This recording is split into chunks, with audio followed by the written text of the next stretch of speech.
여러분은 지금 이승국 쇼를 보고 계십니다. 반갑습니다. 이승국입니다. 몇 주 전에 말씀드렸죠. 제가 밀리의 서재라는 곳에 글을 연재하기 시작했어요. 벌써 연재가 시작된 지 6주가 지났더라고요. 6회차 글이 공개가 됐는데 그때 말씀드린 대로 글쓰기 정부치기 프로젝트 나는 왜 글을 싫어하는가 이 정도 흐름까지 왔다. 중간 공유 드릴 겸 해서 이번 주에 공개된 6회차 글을 어느 정도 스포일러가 너무 심하지 않은 선까지 읽어보는 시간, 또다시 찾아온 낭독의 시간 진행해 보도록 하겠습니다. 그래서 목소리 깔고 있는 거예요. 낭독이라서. 혹시 복장을 보고서 알아보신 분들 있다면 맞아요. 오은영 선생님과의 릴레이 랜선 GV 하고 집에 와서 찍는 거예요. 메이크업 했으니까 지워지기 전에. 오은영 선생님과 진행했었던 문나이트 릴레이 랜선 GV는 편집을 통해서 아마 다음 주 언젠가 공개가 되지 않을까 싶고요. 오늘은 제가 쓴 글로 만족하시길. 갑니다. 낭독의 시간. 자세를 잡아야지. 글쓰기 정부치기 프로젝트. 글쓰니 이승국. 6화. 괜히 프로의 세계가 아니구나. 모든 히어로들에게는 그들만의 오리진 스토리가 있다.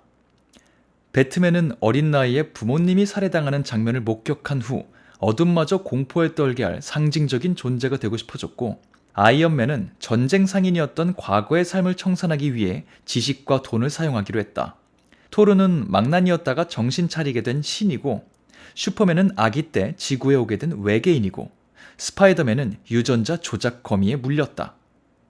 왠지 뒤로 갈수록 오리진의 설계가 허술하다는 생각이 들었다면 정답이다. 그래도 괜찮다. 세상 모든 일의 시작이 대단할 필요는 없으니까.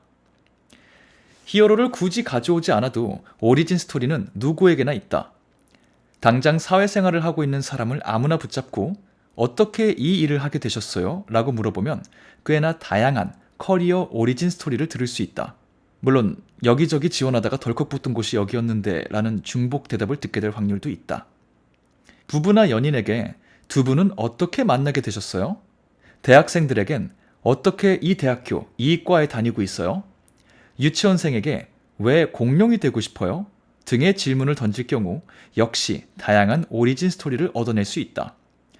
물론 여기에도 중복 대답이 있을 수 있고 생각보다 드라마틱하지 않은 대답을 듣게 될 수도 있다. 괜찮다. 다시 한번 말하지만 세상 모든 일의 시작이 대단할 필요는 없다. 마침 내가 몇 주째 글쓰기가 싫은 이유에 대해 징징대고 있는데 대부분 나는 지금 왜 글쓰기를 싫어하는가에 관한 얘기들이었으니 동일 주제에 대한 오리진 스토리, 나는 어쩌다가 글쓰기와 멀어지기 시작하였는가를 다루는 것도 좋을 것 같다는 생각이 들었다. 대단치 않은 이야기일 것이고 그래서 앞서 2번이나 강조했다. 빌드업이라는 고급 용어가 있다. 세상 모든 일의 시작이 대단할 필요는 없다.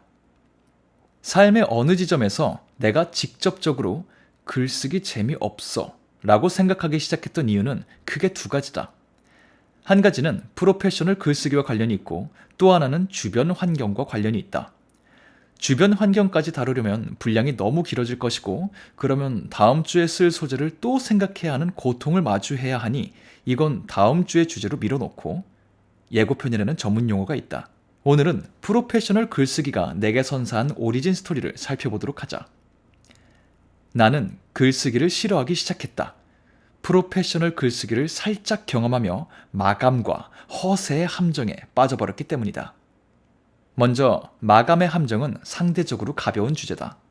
취미 혹은 그 이상의 애정과 관심을 쏟고 있던 특정 분야에서 돈을 받고 일까지 하게 되는 일.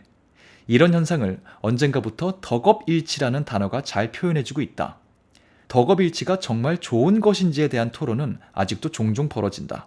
난 덕업일치의 긍정적인 면을 더 보는 쪽이긴 하지만 미국의 농구 전설인 줄리어스 어빙이 남겼다는 이 어록에는 찬성하지 않을 방법이 없다.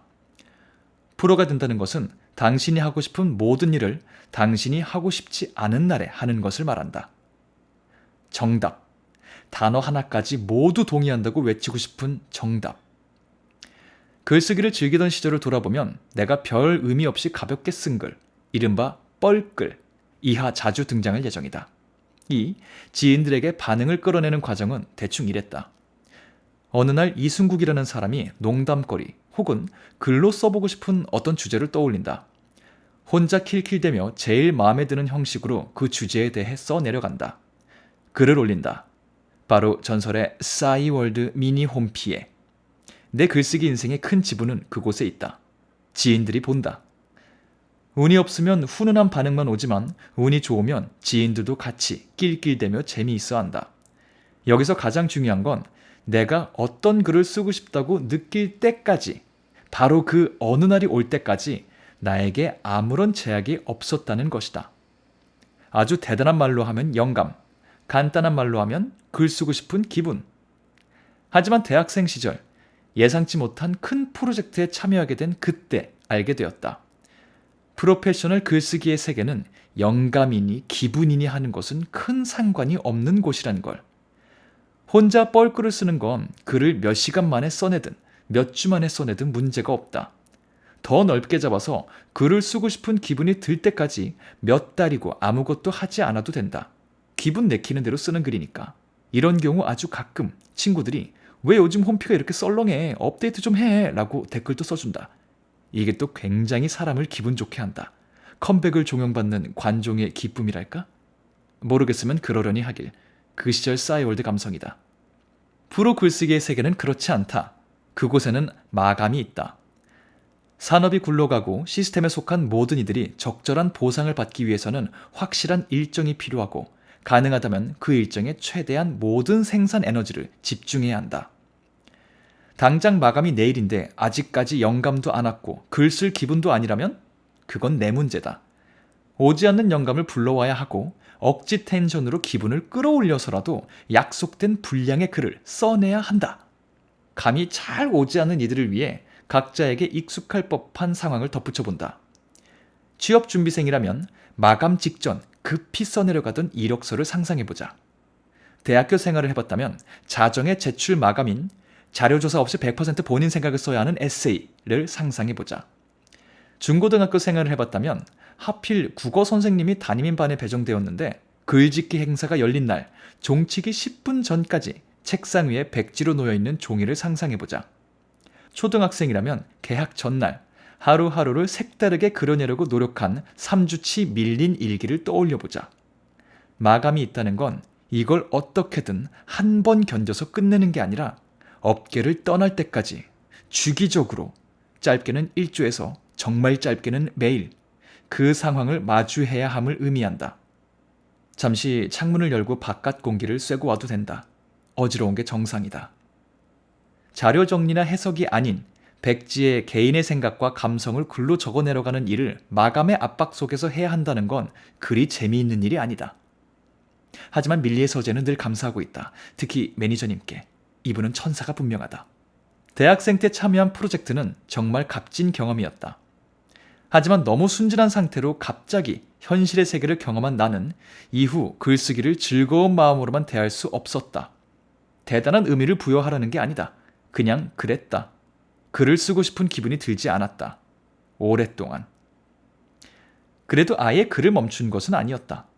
가끔 떠오르는 글들을 쓰긴 했다. 놀란 마음과 지친 머리에도 적절한 쿨타임. 온라인 게임에서 다시 기술을 쓰기 위해 기다리는 시간을 말한다. 이 차면 아직 과학계에서 발견하지 못한 관종 신경계라는 곳이 활성화한다는 것을 세상 모든 관종들은 알고 있다. 그래서 글을 쓰긴 했다. 하지만 이 어설픈 관종짓이 결정적으로 나와 글쓰기 사이를 갈라놓았다. 정말 심각한 그것, 허세 증후군에 걸려버렸으니까. 여기까지. 또 꽤 읽었죠. 가만히 있어봐. 어디까지 읽었어? 오늘은 한 50%만 읽으려는데 오늘도 한 60%까지 읽은 것 같아요. 매니저님이 용서해 주시길 바라며. 또 이런 글을 또 쓰고 있습니다. 매주 왜 글쓰기를 내가 이렇게 부담스러워하는가 여전히 징징대고 있고요. 6화까지 진행됐습니다. 뭐 이렇게 또 한 김에 9화나 10화, 그러니까 거의 마지막 되는 글도 한 번 정도 더 이렇게 읽는 시간 가져보도록 하겠습니다. 선언하는 거예요. 매니저님에게 한 번 더 할 겁니다. 많이들 그 글을 읽어주시더라고요. 관심 감사하다는 말씀, 또 이번 기회에 중간 점검차 말씀드리고요. 저는 또 힘내서 마지막 화까지 글 써보도록 하겠습니다. 오늘도 영상 봐주시고 글 들어주셔서 감사하고요. 저는 다음 주에 아마도 높은 확률로 오은영 선생님과 진행했었던 문나이트 랜선 GV 하이라이트 편집본 영상으로 돌아오도록 하겠습니다. 지금까지 전 천재 이승국의 이승국이었고요. 여러분은 이승국쇼를 함께 하셨습니다. 감사합니다. 바이바이.